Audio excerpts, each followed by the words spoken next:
کروائی جا رہی تھی۔ حدیث بیان کرتی ہے کہ شہادت حسین مشہود بن نبی تھی، حضور موجود تھے، حضور حاضر تھے، سیاستہ کی حدیث بتا رہی ہے۔ وہ خون بھی جمع کر رہے تھے اور وہ حسین کو تسلی بھی دے رہے تھے، آواز دے رہے تھے، بیٹا حسین آج میرے کندھوں کی سواری کی لاج رکھ لینا، حسین میری زبان چوسنے کی لاج رکھ لینا۔ بابا علی فرما رہے تھے، حسین میرے خون کی لاج رکھ لینا۔ فاطمہ الزہرا فرما رہی تھی، حسین میرے دودھ کی لاج رکھ لینا،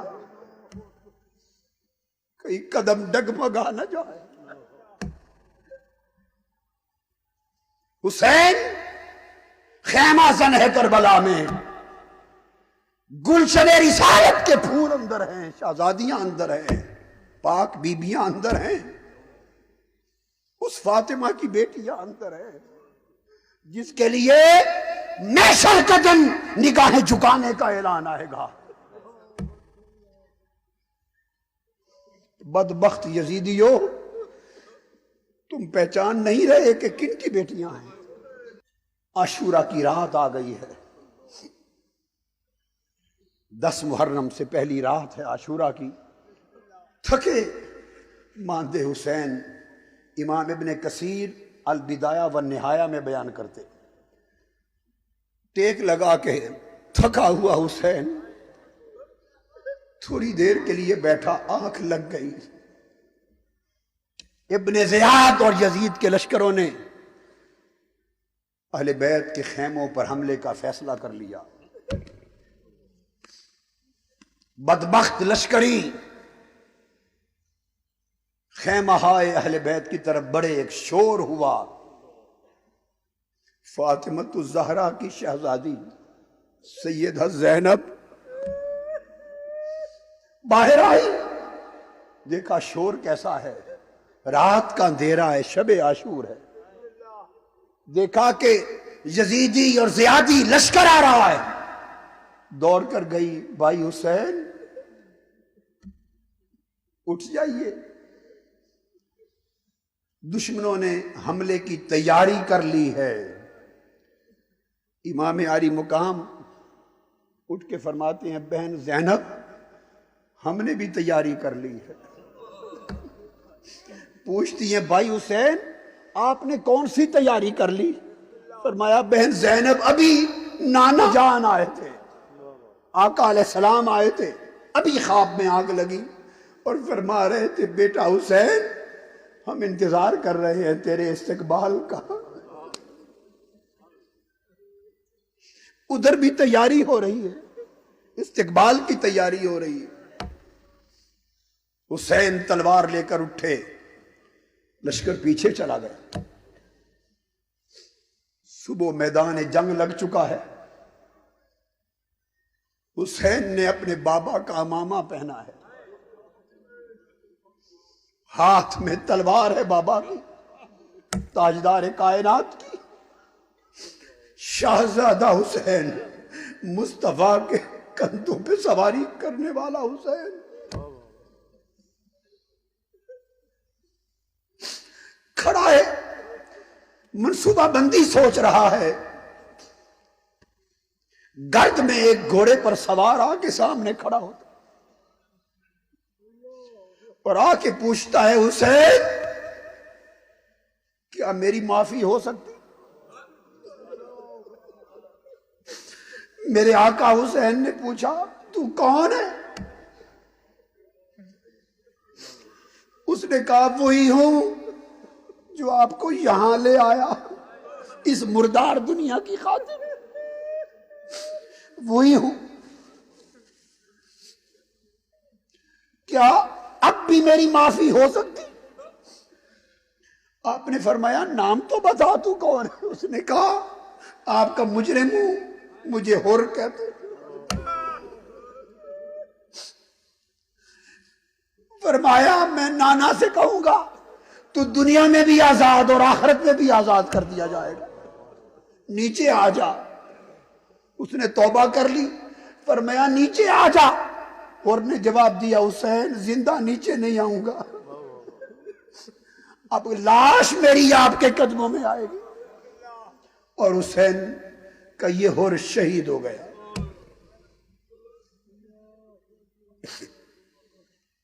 یکے بعد دیگرے شہزادے اہل بیت کے اقربا، پہلے اصحاب، خدام جاتے رہے، شہادتیں ہوتی رہی، ایک ایک کی لاشیں حسین اٹھاتے رہے، خیموں کے پاس بچھاتے رہے۔ پھر جب سارے رخصت ہو چکے تو خیمے سے ایک خوبصورت جوان نکلتا ہے، وہ شبیہ مصطفیٰ ہے۔ حسن آدھی شبیہ مصطفیٰ تھے، حسین بھی آدھی شبیہ مصطفیٰ تھے۔ حسن سر سے سینے تک مصطفیٰ کی شبیہ تھے، حسین سینے سے قدموں تک مصطفیٰ کی شبیہ تھے۔ اور یہ ایک جوان نکلا ہے چاند کی طرح مکھڑا، یہ سر سے پاؤں تک مصطفیٰ کی شبیہ ہے۔ یہ کون ہے؟ یہ علی اکبر ہے۔ عرض کرتے ہیں بابا جان اب سارے شہید ہو چکے، اب دعا دے کہ مجھے رخصت کریں اور اجازت دیں۔ امام حسین دعاؤں کے ساتھ علی اکبر کو رخصت کرتے اور خود آگے بڑھ کے دیکھنا چاہتے ہیں کہ میرا بیٹا علی اکبر کتنی جوان مردی کے ساتھ یزیدی لشکر پر حملہ کرتا ہے اور کس شجاعت کا مظاہرہ کرتا ہے، مگر یکایک علی اکبر گرد میں گم ہو جاتا ہے۔ حسین دیکھنا چاہتے ہیں کہ جوان بیٹے کی لڑائی کا رنگ دیکھو، منظر دیکھو، مگر نظر نہیں آتے۔ بس اتنا پتہ چلتا ہے کہ جس طرف یزیدی لشکر بھیڑ بکریوں کی طرح بھاگتا نظر آئے، حسین سمجھتا ہے کہ علی اکبر اسی سمت ان کے پیچھے جا رہا ہے۔ یہ منظر دیکھتے رہے، اچانک تھوڑی دیر گزری کہ گھوڑا دوڑا کہ علی اکبر واپس آیا۔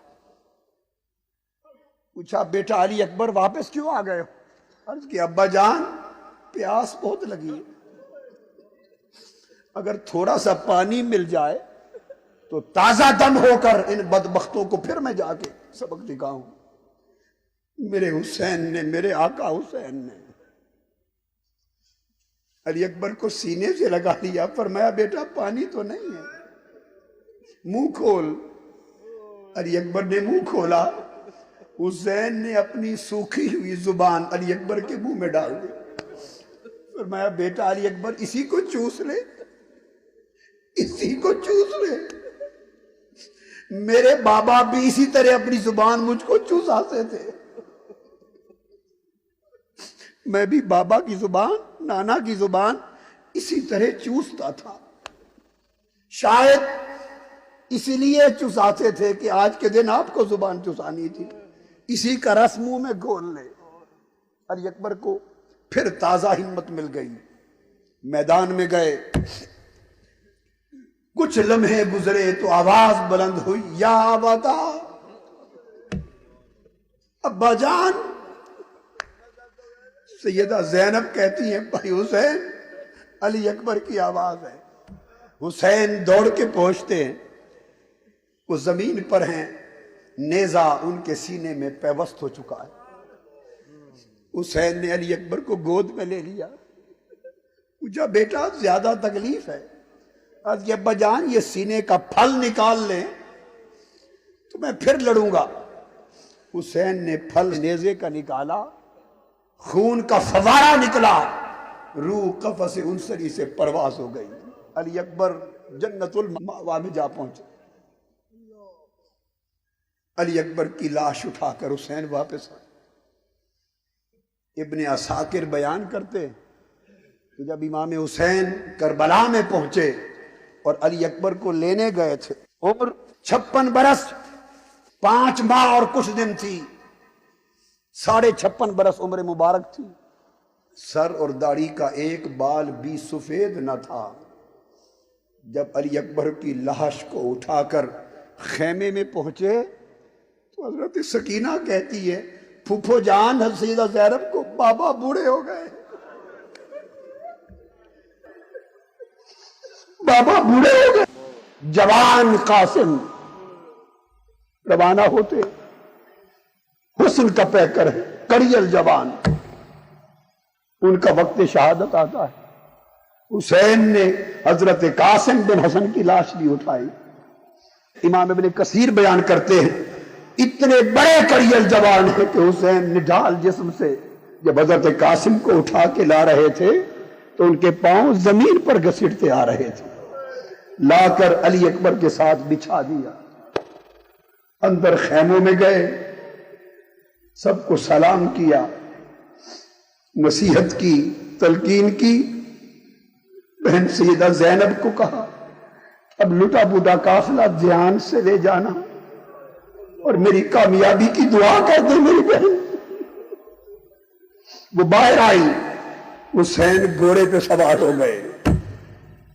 اب حسین کو رکاب میں پاؤں رکھوانے والا بھی کوئی نہیں بچا تھا۔ بہن سیدہ زینب نے رکاب میں پاؤں رکھوائے، دعائیں دی۔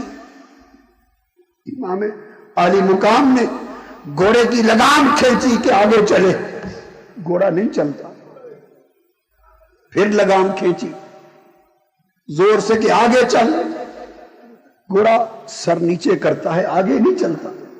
تیسری بار پھر لگام کھینچی، گھوڑا چلتا کیوں نہیں، وہ سر نیچے کرتا ہے۔ حسین سمجھ گئے، اتر کے نیچے جو آ کے دیکھا چھوٹی سکینہ گھوڑے کی ٹانگوں کو لپٹ کے کھڑی ہے، ٹانگوں سے لپٹ کے کھڑی، رو رہی ہے اور کہہ رہی ہے گھوڑے میرے بابا کو نہ لے جا، میرے بابا کو نہ لے جا، مجھے بابا رات کو اپنے سینے پہ لٹا کے سلاتے ہیں، جو گیا ہے واپس نہیں آیا، میں کس کے سینے پہ لیٹوں گی، میں کس کے سینے پہ لیٹوں گی۔